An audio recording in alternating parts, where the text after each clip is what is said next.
La rébellion touareg a reconnu mardi s'être retirée de son fief de Kidal, dans le nord du pays, après l'annonce un peu plus tôt dans la journée de la prise de la ville par l'armée malienne.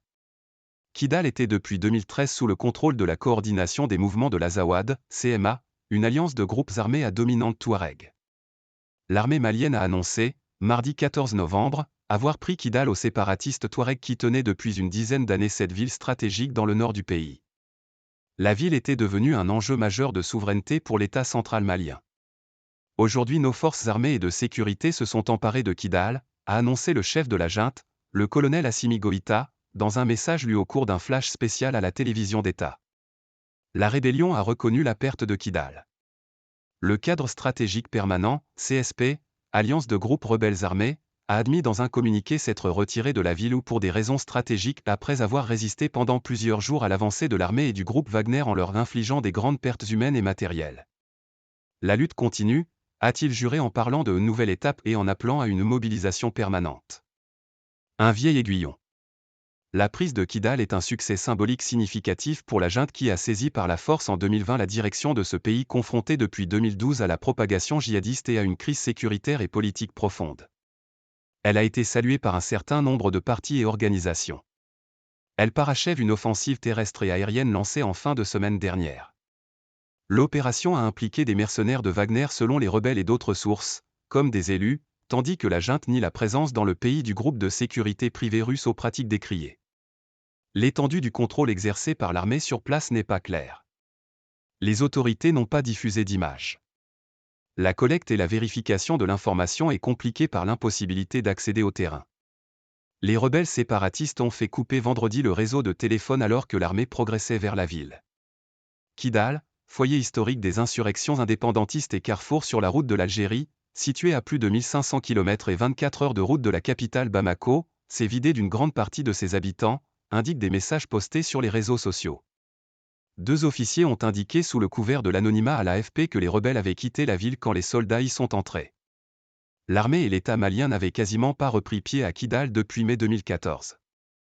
Les forces maliennes en avaient alors été chassées quand une visite du Premier ministre de l'époque, Moussa Mara, avait donné lieu à des affrontements avec les rebelles touaregs, qui avaient causé de lourdes pertes dans les rangs de l'armée.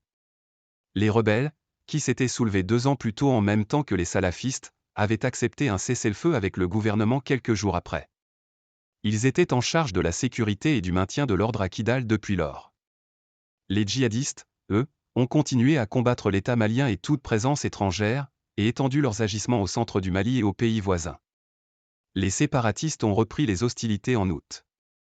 Le retrait de la MINUSMA, l'opération de maintien de la paix de l'ONU au Mali poussée vers la sortie par la junte, a déclenché une course au contrôle du territoire entre les acteurs armés du Nord, armés, séparatistes, djihadistes. La junte a signifié de longue date sa détermination à reprendre Kidal.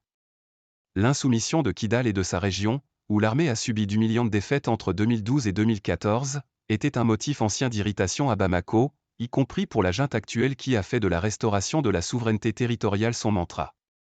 Libérateur. En décrochant de Kidal le 31 octobre, la MINUSMA a créé un appel d'air. Une importante colonne militaire stationnée depuis début octobre à Hanéfi, à environ 110 km au sud, s'est mise en branle en fin de semaine dernière en direction de la ville.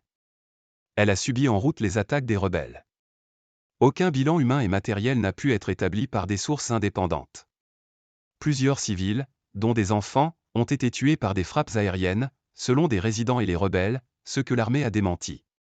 Le chef de la junte a parlé de lourdes pertes infligées à l'ennemi. Notre mission n'est pas achevée. Je rappelle qu'elle consiste à recouvrer et à sécuriser l'intégrité du territoire, a-t-il dit. Le chef de la diplomatie malienne, Abdoulaye Diop, a parlé sur les réseaux sociaux des avancées considérables qui démontrent la pertinence des choix stratégiques opérés par le Mali. Le collectif pour la défense des militaires, l'un des groupes affiliés à la junte les plus actifs, a appelé à se rassembler mardi à Bamako pour remercier les colonels libérateurs. Avec AFP.